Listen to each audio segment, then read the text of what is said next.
Үзэгчтэй тэнгэртлээс COP17 талбайгаас та бүхэнд шууд хүрж байна. За яг одоо бид бүхэн ногоон бүсэд нийслэлийн засаг дарга бөгөөд Улаанбаатар хотын захирагч Бүрэг Давагтай ярилцах гэж байна. Өдрийн мэнд төргий танд. Өдрийн мэнд төргий. За өнөөдөр ногоон бүс дөнгөж саяхан нээлттэй хэлээ шүү дээ. Та бас нээлтийн яслаар үг хэллээ. Уур амьсгалын талаас эхлээд ярилцъя л дээ. Ер нь COP17-гийн уур амьсгал ямар болж байна? Танд ямар санагдаж байна? Хүмүүс ер нь ямар сэтгэл илэрхийлж байна вэ? За нэгдүгээрт хамгийн их хүлээлттэй байсан зүйл бол оролцогчдын тоо ер нь ямар байх бол за бид бол аюулгүй байдалтай өндөр зохион байгуулалттай бүтээн байгуулалтыг цаг хугацаанд оруулах тал дээр өмнө анхаарч ирсэн бол цаг хугацаад тулах тусам оролцогчдын тоон дээр илүү анхаарч эхэлсэн. Тэгээд бидний тооцоолж ирснээс илүү өндөр тоогоор одоо олон улсаас оролцогчд маань оролцож байна. Зөвхөн өчигдрийн хөх бүст орсон бүртгэлээр харахад бол нэг 23 мянган оролцогчд хөх бүст орж ур цуглаанд оролцсон байна. За дээрээс нь Улаанбаатар хотын яг одоо зочд буудлуудын өчигдрийн буусан байдлыг хараад 10 орчим мянган төлөөлөгчд буудсан. Дахиад 11 хоногт бол энэ тоо дахиад өсөх боломжтой. За бидний дотоод нөөц бол нэг 13 мянган ортоо байх жишээтэй. За энэ дээр бас нийслэл хот цаашдаа зочд буудлын үйлчлэгээний салбартаа анхаарах зүйлүүдийг бас ингээд харж байна. За уур амьсгал бол тун сайн эхэллээ. Өчигдөр нээлт сайн боллоо. За өнөөдөр одоо иргэдтэй зориулсан Монгол улсынхаа өв соёл уламжлал үүх түүхийг сурталчилсан ногоон бүс маань ингээд нээлттэй хийлээ. За энэ бол яг COP16 дээр анх ногоон бүс гэдэг санаачлаг гараад хоёр дахь удаага Улаанбаатар хотод ногоон бүсийг өнөөдөр нээлээ. За энэ иргэдтэй хэлэхэд бол ногоон бүс бүх иргэдэд нээлттэй. Та бүхэн маань ирж өв соёл үүх түүх соёл уламжлалтайгаа танилцаас гадна манай Улаанбаатар хот болон Монгол улс цөлжилтийн ямар эрсдэлтэй нөхцөл байдал байгаа юм бэ? Усны хомсдол ямар байгаа юм? Үүний төлөө ямар арга хэмжээнүүдийг хэрэгжүүлэх гэж байгаа. Техник технологийн ямар шийдлүүд байгаа вэ гэдэг энэ мэдээллүүдийг ногоон бүсээс ирж хэн бүхэн ирж оролцох нь нээлттэй шүү гэдгийг бас иргэдэд хэлье. Үндэсний цэцэрлэгт хүрээлэнгийн төв хаалгаар ороод та бүхэн тусгай чиглэлийн жижиг одоо гольф картууд, гольфийн жижиг машинуудад үйлчилж байгаа. Ингээд ногоон бүстэй ирж оролцох боломжтой. За зөвхөн одоо хажуу талын энэ том асарт бол 160 бүүтэд за олон улсын байгууллагууд, иргэний нийгмийн байгууллагууд, хувийн хэвшил, олон улсын одоо бүс корпорациудын танилцуулгууд байгаа. Тэгэхээр энэ дээр ногоон хөгжилтэй холбоотой дээрээс нь сэргээгдэх эрчим хүчний талаар, ногоон эдийн засгийн талаар маш олон мэдээллүүдийг ирж одоо мэдээлэх боломжтой. Дээрээс нь нийслэл Улаанбаатар хотод хэрэгжиж байгаа төсөл хөтөлбөр арга хэмжээнүүдийн бас танилцуулгууд явж байгаа. Дөнгөж одоо сая ярилцлагын өмнөхөн ногоон бүс дээр Улаанбаатарын цаг буюу нийслэл Улаанбаатар хотоос хийж байгаа төлөвлөж байгаа зүйлүүдийг иргэдтэй хүргэдэг хэвлэлийн хурлаа хийчээд орж ирлээ. Тэгэхээр иргэд маань дахиад нэмэлт мэдээлэл өгөхөд бас гэр бүл дээрээ ирээд энэ чинь үндэсний болон олон үндэстний хоол хүнсээр бас үйлчилж байгаа. Тэгээ эргээд Улаанбаатар хотыг зорж ирсэн гадны зочид төлөөлөгчдөд бид яг Монгол улс гэж ямар улс вэ гэдгээ сурчлах цэг нь бол ногоон бүс юм аа гэж. Би бас яг өглөө тэр зогсоолоос гольфын машинаар ирсэн л дээ. Ер нь бол автобусад ч гэсэн яг чиглэлээр бол маш ойлгомжтой байгаа юм билээ тээврийн үйлчлэгээ. Тэгээ танаас би ярилцлагын уур амьсгалын тухай асууж байгаа нь ер нь манай нийгмийн сүлжээнд ч тэр COP17-г бас Улаанбаатар зохион байгуулж байгаа талаар маш олон саналууд одоо аргументууд өрнөж байна. Тийм өнцгүүд. Тэгэхээр яг өөрсдөө ялангуяа өнөөдөр ногоон бүс нээлт хийж байгаа учраас гадаад паспорттай. Тэгээ бичиг баримттайгаа ирээд бол танилцах боломжтой юм байна. Дээрээс нь танаас тэгвэл одоо иргэд бид нар яг COP17-аас юу хүлээх юм бэ? Ямар үр дүнд хүрэх гээд байгаа юм бэ гэдэг нэг гол асуудал явуулаа. Ингэж асуухад та ер нь юу гэж хариулах вэ? За эхлээд бид нар энэ арга хэмжээг яагаад зохион байгуулах шаардлагатай вэ гэдэгт хариулах шаардлагатай. За бид нар шашин шүтлэг өөр, угсаа үндэс өөр, улс өөр одоо улс үндэстэн газар нутагт амьдарч байгаа ч гэсэн нэг дэлхий дээр амьдарч байгаа. Энэ уур амьсгалын өөрчлөлт, энэ цөлжилт одоо бидний цаашдаа ирээдүйдээ ямар дэлхийг өөр хүүхдүүдтэй үлдээх вэ гэдэг юм нэгдсэн эрсдэл бидний өмнө байгаа учраас нэгдүгürt энэ хурлыг Улаанбаатар хотод энэ асуудлыг яаж шийдэх вэ гэдэг асуултанд хариулахын тулд зохион байгуулж байна. Хоёр дахь нь манай Улаанбаатар хотод үүсэж байгаа нөхцөл байдал бол тэр чигээр цөлжилттэй бас холбоотой. Цөлжилтөөс нөгөө ган зууд үер усны аюул гардаг. Улаанбаатар хотын буруу төлөвлөлтийн эхлэл хэсэг нь хаана вэ гэхээр 2000 оны зуд байдаг тийм ээ. Малчид маш ихээр зуданд малаа алдснаар Улаанбаатар хот руу төвлөрөл үүсдэг. За үүнээс хойш Улаанбаатар хот буруу төлөвлөлтөөр явсаар байгаад өнөөдрийн төвжилтэй, утаатай энэ олон асуудалтай эрсдэлтэй Улаанбаатар бол бүтцээ. Тэгэхээр эхлэл нь бол цөлжилт юм аа. Тэгэхээр бид нар энэ талаас нь харж энэ олон улсын асуудал, бүсийн асуудлын талаар ярилцж байгаа боловч бидэнд тулгамж байгаа Улаанбаатар хотын утааны асуудал, төвжирлийн асуудлуудын гаргалгаа гарцсан энэ ч бас яригдж байгаа. Олон улс сайн хэрэгцсэн туршлагуудыг бид нар авж байгаа гих мэтлээ. За эхний нэг юм ойлголт. Хоёр дахь зүйл нь Улаанбаатар хотын иргэдэд хэлэхэд 8 сарын 20-оос 24-ний хооронд хотын дарга нарын форумыг бид нар COP17 хурлын үеэр зохион байгуулж байгаа. Одоогийн байдлаар 57 хотын дарга нар олон улсаас ирэхээр байна. Тэгээ энэ үеэр бол хотын даргын хувьд 50 гаруй ганцаарчилсан уулзалтыг бусад хотуудтай болон олон улсын байгууллагууд, групп болон корпорац компаниудтай хийхээр ажиллаж байна. За үүн дээр ногоон орчин хүчийг шийдэх, халаалтыг одоо сэргээгдэх эрчим хүчээр шийдэх, за илүү цахилгаан машинтай холбоотой асуудал, нийтийн тээврийн дараагийн концепцийг хөрөнгө мөнгө босгох ийм олон уулзалтууд хийгдэж байгаа. Хөнгөлөлтөө зээлүүд, шууд тусламжууд, хөрөнгө оруулалтууд гэх энэ олон боломжууд олдож байгаа юм байна. Нэгэнт бид нар зардал гаргаад, цаг хугацаа гаргаад зохион байгуулж байгаа бол энэ өнгөрч байгаа энэ 11 хоногийн өдөр, минут, цаг тутмыг илүү бид нар яаж эдийн засгтай ээлтэй иргэдийнхээ амьдралын чанарыг сайжруулах ямар харилцаа холбоог үүсгэж чадах вэ гэдэг дээр анхаарч эргэж ажиллаж байна. Тэгэхээр COP17-ийн ороос бол тайлан тавигдана. За CityMaze форум буюу хотын дарга нарын форумаар ийм шийдвэрүүд гарлаа. Энэ нь бол тэдэн төгрөгийн, тэдэн долларын ийм хөрөнгө оруулалт хамтын ажиллагааг үзэглэлээ, эхлүүллээ гэдэг ийм мэдээллүүдийг эргээд ил тод иргэдэд өгөх болно. Тэгэхээр бид нар нэг дэлхийдээ адилхан хүн төрөлхтөй учраас мэдээж Улаанбаатар хотод маань асуудлууд байна. Өнөөдөр бид нар бензин шатхууны хомсдолтой, төгжрөлн дээцэгтэй хүрчихсэн, хичээлийн шинжил эхлэж байгаа ийм нөхцөл. За хотын захиранаас гаргасан бодлого бол нийтээрээ төгжирч хинэн ч ажлын амжуулж чадахгүй байснаас тийм ээ. Бага өгөгдөл дээр энэ муу хөлбөр л та. Гэхдээ яг одоо энэс сайн хөлбөр байхгүй байна тийм. Тэгэхээр адаглаад ажлаа төлөвлөөд тех сонгоогоороо явъя. 50% нь нэгд өдөр ажлаа амжуул, 50% нь хоёрд өдөр ажлаа амжуулъя гэдэг ийм байна. Гэхдээ энэний араас бид нэр автомашина хязгаарлуулж байгаагийн хувьд автомашины татвар, автозамын татвар дээр бид нар одоо жишээлбэл 8 сарын 15-наас 9 сарын 12 хүртэл 4-7 хоногийн хугацаанд 28 хоногийн 14-т нь иргэн машина явуулж чадахгүй байна. Тэгэхээр энэ 14 хоногийнх нь татварын хөнгөлтийг бид нар тооцох нь шудраг болсон нийцнэ гэсэн юм байсуртай байна. Таны яг хийсэнтэй үргэлжлүүлээд бас асуумаар байна л да. COP17-г зохион байгуулах гээд нөгөө талд хотын амьдралыг зогсоочлоо гэдэг шүүмжлэл бас их өрнөж байна. Тэгвэл COP17-г Улаанбаатарт зохион байгуулж байгаа нь манай хотод эргээд ямар боломж, нөгөө талаас ямар хариуцлагыг бас бий болгож байгаа юм бэ? За боломжуудын талаар би түрүүн хэллээ тийм ээ. Энэ ногоон хөгжилтэй холбоотой, ногоон эдийн засгтай холбоотой дэлхийн шин туршлагуудыг бид нар Улаанбаатар хот руугаа нэвтрүүлэх боломжтой. Хоёрдугаар хамтын ажиллагаа, хөрөнгө оруулалтуудыг татах. Тэрүүгээрээ одоо бидэнд үүсэж байгаа энэ автозамтай холбоотой, дэд бүтцтэй холбоотой, уран сууцтай холбоотой энэ одоо дэд бүтцийн хүртээмжгүй байдалтай холбоотой асуудлуудаа шийдэх ийм боломжууд бүрдэх юм байна. Тэгээ иргэдтэй бол за ингээд 11 хоногийн дараа ийм шийдвэр гарлаа шүү гэдэг мэдээлэл өгнө гэдгийг бас түрүүн хэлсэн тийм ээ. Ийм байна. Энэ амьдралыг зогсоохгүй тулд тийм ээ. Адаглаад нарантуул захыг бол бүрэн хаагаагүй. Дөнжин гараа захыг бас бүрэн хаагаагүй тийм ээ. Тодорхой зохицуултуудыг хийж нийтийн тээврээрээ илүү өөрчлөлөх боломж олцоог ингэж хангаж байгаа. За нэг үеэ бодвол манай нийтийн тээвэр бас дунд ажгүй болсон. Адаглаад ямар нэг үнэр талар байхгүй. Зундаа сэрүүхэн кондишнтэй, өвөлдөө дулаахан, за одоо цаашдаа Wi-Fi-тай болох гэдэг ч юм уу илүү одоо технологийн шийдлийг нэвтрүүлэхээр ингэж ажиллаж байгаа. Зөвхөн энэ жил ихэд бид нар одоо 60 ногоон автобусыг дахиж нийтийн тээвэртэй нэвтрүүлэхээр ингэж ажиллаж байна.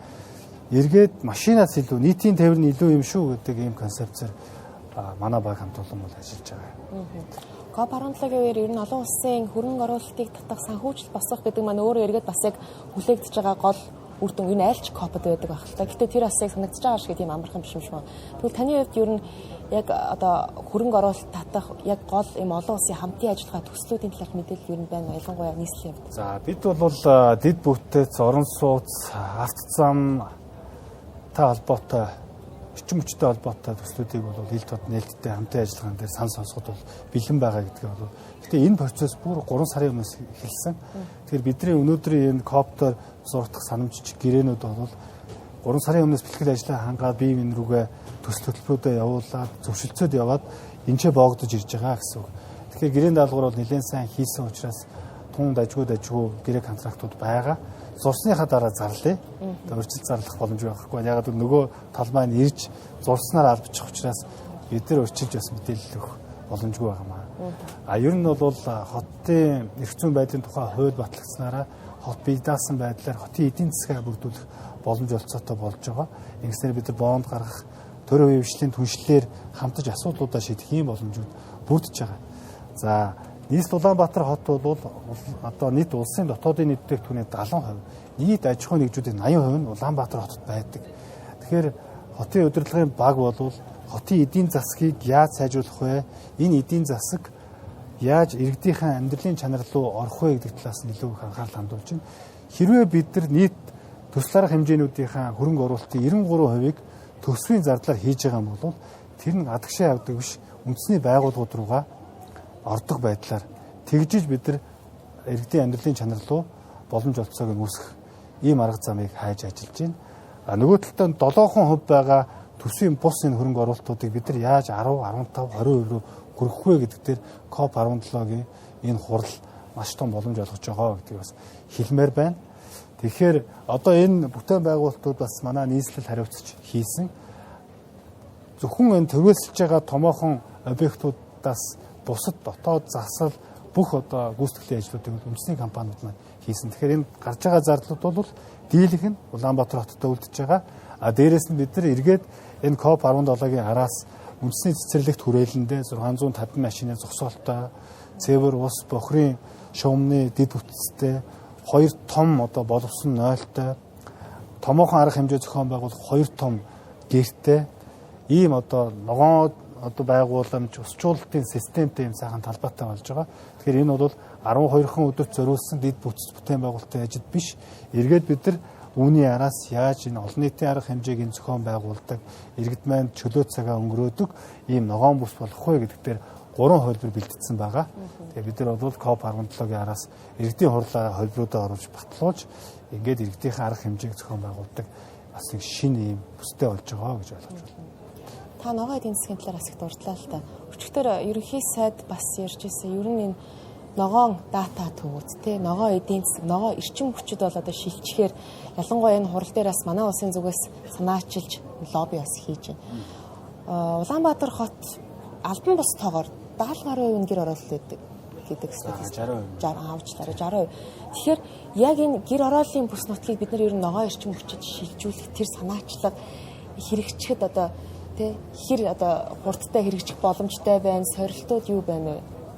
За энэ бол бүрэн боломжтой. Засгийн газрын бодлого ер нь ногоон орчин хүчийг дэмжих, ногоон эдийн засаг дээр бол чөлөөлийн аяны хүрээнд маш хурдтайгаар үйл ажиллагаа эхлүүлэх, татварын хөнгөлтүүдийг бий болгох зэрэг ийм боломж олцоонуудыг олгож байгаа. За энэ бодлогын хүрээнд бол гэр ороололт одоогийн байдлаар за хэд хэдэн бүсэд нэг ойролцоогоор 2000 орчим айл ногоон сэргээгдэх эрчим хүчээр нарны панелаар бол халаан дулаанаа шийдсэн энэ нөхцөл байдалтай байна. За нийслэл Улаанбаатар хотын хувьд ч гэсэн бид нар хуучны уламжлалт байдлаар явдаг уурын зуухнуудыг илүү хийн газ руу шилжүүлэх ийм процессыг үргэлжилж байна. Эргээд карбон кредитүүдийг нэвтрэх эрх зүйн боломжийг бүрдүүлж эхэлж байна. Гэх мэтлэн ногоон автомашин буюу захиргааны автомашинуудыг дэмжиж байна. Өчигдөр гэхэд дөнгөж COP-ийн нээлтийн араас за ерөнхий сайдтай хамтдаа одоо ногоон өртөөг бол бид нар үндэсний цэцэрлэг түрээлэнд нээлээ. За үүнтэй адилхан 36 ногоон өртөө Улаанбаатар хотод 8 сартаа багтаагаад нээгдэнэ. За цаашлаад хөдөө орон нутгийн хувьд ч гэсэн одоо хөдөө гадаа цахилгаан автомашинаар явах боломж болцоог бол бүрдүүлэх юм байгаамаа. Тэгэхээр ногоон эдийн засагтай холбоотой энэ боломж олцоо нь ялангуяа манайх шиг ийм өргөн удам газар нутагтаа нар салхины нөөцтэй улсад бол бүрэн боломжтой гэдэг бас хэлмээр байна. Манай засгийн газрын бодлого, эрчим хүчний яам дээр ч тэр Улаанбаатар хотын бодлого бол илүү ногоон эрчим хүч рүү чиглэсэн байдлаар ялангуяа бид нар одоо эрчим хүчний ийм хязгаарлалт нөөцтэй өнгөрсөн жил бид чинь тог захиргааны хязгаарлаж үзлээ шүү дээ. Тэгэхээр үүний шийдэл нь бол энэ сэргээгдэх эрчим хүч, ногоон эрчим хүч ялч юм. Иргэд ер нь хэр хүлээж авдаг бай шууд басан зохицохтой. За одоогийн байдлаар бид нар 5000 айдлыг хийн зуухан шилжүүлсэн. Сая 100-ны турш бол айлуудаар явж ажиллаа. ерөнхийдөө сурч эхэлж байна. Гэтэ мэдээж энэ шилжилтийн процесс учраас шууд хүлээгээд авах хэцүү. Маш олон сургалтууд, бэлтгэл ажлууд энэ шаардлагатай. Нөгөө талдаа нарны панел бол эхэндээ их зардалтай байдаг. Тэр зардлаа бол урдаан хугацаанд нөхдөг учраас бид нар энэ ногоон зээлүүдийг илүү бас санал болгох шаардлагатай. Илүү санхүүгийн тухтай боломжийг олох шаардлагатай ийм одоо асуудлууд бол судалгаагаар гарч ирсэн. Ногоон байгууламж гэдээ бас ярихаар одоо манай хамгийн том хэр баг 2 байгууламж байна. Цэцэрлэг түрээлэн. Нэг л цэцэрлэг түрээлэн байгуулахад ингээд бид нарт анзаардаг шүү дээ. Одоо адаглал талбай урд ногоон зүлэг дэвсгэж хүртэл хүмүүс ингээд бөөндөө суурж тэгээд тийм их ногоон байгууламж ирэлт байна л да Улаанбаатарчууд. Яг өөр янз бүрийн асуудлууд байдаг л ах. Гэхдээ ер нь ногоон байгууламж шинээр нэмж байгуулахад хэр асуудалтай байдгийг ер нь нэмж олон байгуулах боломжтой юу? За ногоон байгууламж байгуулах хамгийн том асуудал бол Улаанбаатар хот газаргүй болсон. Бидний ярьдаг ширэнгөө байсан тийм ээ. Одоо бетоны ширэнг болсон.